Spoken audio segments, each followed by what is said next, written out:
Hello, hello mga kaprobinsya.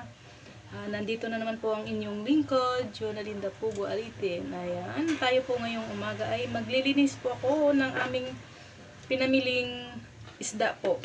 Ayan, ang lalaki po. Tilapia. Ang laki. Meron pa isang mas malaki. Oh. Ang laki po oh. Yan. Tsaka mayroon pong bangus.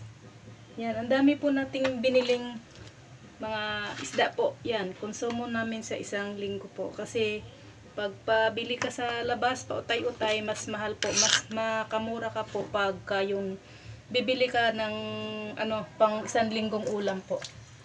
Ayan, lilinisin natin po. Tatanggalan natin ang kaliskis. Ayan, thank you po sa panonood.